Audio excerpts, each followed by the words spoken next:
Bonjour, et si vous déléguiez dans les règles de l'art? Tout simplement en vous appuyant sur 4 points clés d'une délégation réussie. Vous seriez ainsi confiant et votre collaborateur valorisé.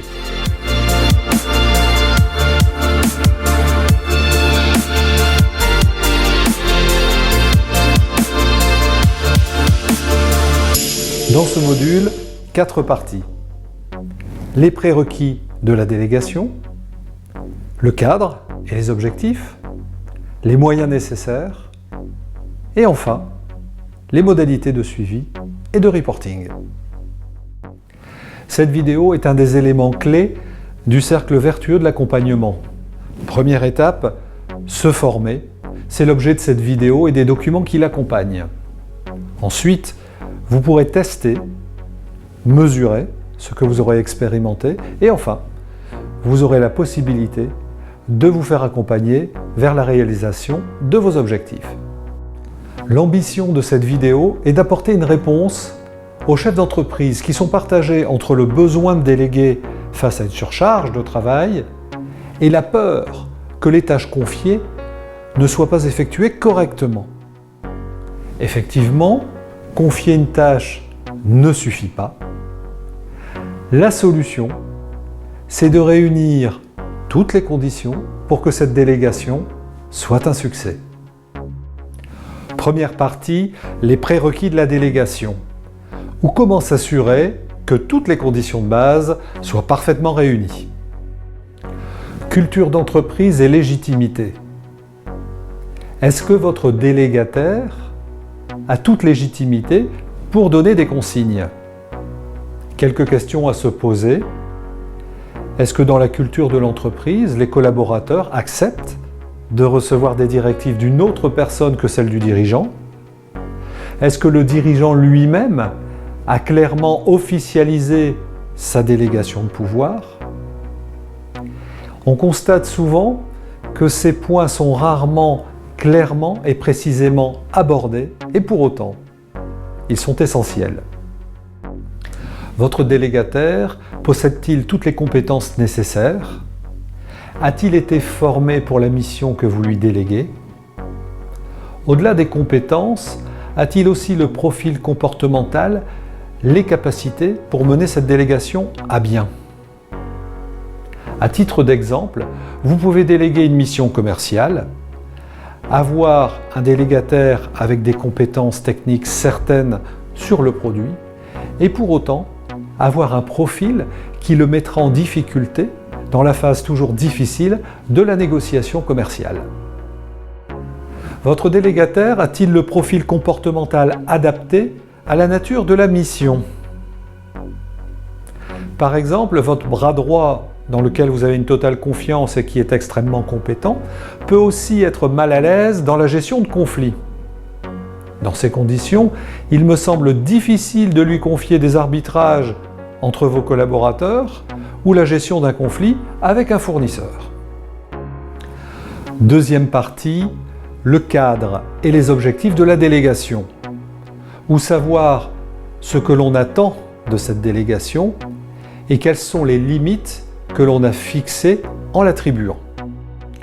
Délégation totale ou partielle? Eh bien, vous pouvez déléguer en totalité l'ensemble de votre clientèle, comme vous pouvez déléguer partiellement l'ensemble de votre clientèle, à l'exception des grands comptes que vous conserverez. Délégation à durée indéterminée ou délégation limitée dans le temps? Une délégation à durée limitée permet d'une part de tester le délégataire, mais elle permet aussi de faire face à des circonstances exceptionnelles, comme une indisponibilité du dirigeant ou une mission exceptionnelle. Êtes-vous au clair si vous déléguez une fonction ou un projet? Dans le domaine administratif et financier par exemple, une fonction sera de confier le contrôle de gestion, un projet pourra être de créer une nouvelle filiale. Une délégation se doit de comporter un, voire plusieurs objectifs. Qui fixe ces objectifs, vous ou le délégataire? En tout cas, les conséquences ne seront pas les mêmes. Mon conseil est que vous fixiez le cadre, les limites dans lesquelles s'inscrivent les objectifs, mais que ce soit votre délégataire qui se fixe lui-même ses propres objectifs, ce qui sera bien plus puissant en termes de motivation. Votre rôle consistera à faire en sorte que ces objectifs soient à la fois challengeants pour lui, mais aussi réalistes pour qu'il ait toutes les chances de les atteindre. Troisième partie, les moyens nécessaires pour assurer la délégation dans de bonnes conditions. Tout d'abord au niveau humain, au niveau matériel et au niveau psychologique. Votre délégataire dispose-t-il des moyens matériels nécessaires? À titre d'exemple, est-ce que le système informatique de la société est adapté pour réaliser sa mission? Ou est-ce que les moyens de communication de l'entreprise sont suffisants? Avez-vous pensé aux moyens humains dont votre délégataire pourrait avoir ponctuellement besoin? Par exemple, dans une mission commerciale complexe, les aspects techniques pourraient nécessiter l'intervention d'un ingénieur. Et enfin, les moyens psychologiques. Souvent ignorés, ils n'en sont pas moins importants. Avez-vous mis votre délégataire en confiance, de manière à ce qu'il ait toutes les chances de réussir?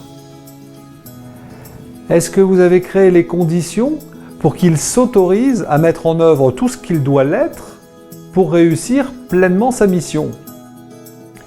Quatrième partie, les modalités de suivi et de reporting de votre délégation. Comment vous allez accompagner votre délégataire et comment vous allez suivre tous les deux la progression vers les objectifs fixés. Contrôle, autocontrôle, en tout cas la question de confiance est posée. J'y vois une dimension positive lorsqu'il s'agit de vérifier en partenariat la progression vers l'objectif et son succès. J'y vois une dimension négative lorsqu'il s'agit de pallier à un manque de confiance dans votre délégataire. En tout cas, une chose est sûre, assurez-vous que les moyens de contrôle soient efficaces pour vous donner une information à la fois objective et fiable. Dans la continuité du point précédent, reporting et indicateurs de performance clés. Il est essentiel de mesurer en permanence la progression vers l'objectif, d'identifier les éventuels décrochages, mais aussi de se réjouir de belles progressions. En tout cas, en ce qui concerne le reporting, ne perdez pas de vue que même si vous déléguez, en tant que dirigeant, vous demeurez pénalement et civilement responsable. Néanmoins, instaurez ce reporting dans un esprit de partenariat avec votre délégataire. Une délégation se doit aussi d'être écrite, d'une part pour laisser une trace pérenne et indiscutable, et d'autre part parce que ça vous amène à faire un effort de précision. En conclusion, dans ces écrits, dans ces indicateurs de performance, dans ces suivis, deux états d'esprit possibles. Soit celui qui consiste à être dans le contrôle en raison d'un manque de confiance, soit celui qui consiste à s'inscrire dans un véritable partenariat où l'on suit avec précision chaque étape avec le délégataire. À votre avis, laquelle de ces deux approches est-elle la plus productive? Maintenant, vous disposez des bases théoriques pour agir. À vous de tester, de mesurer, de corriger. Et vous pouvez également vous faire accompagner pour atteindre plus vite et plus sûrement vos objectifs. Merci de votre attention. Obtenez gratuitement les documents qui complètent cette formation. Pour cela, inscrivez-vous sur le site ETC. Demandez par mail les documents. Vous trouverez l'adresse du site et l'adresse mail dans le descriptif en dessous de cette vidéo. Et maintenant, c'est à vous de jouer.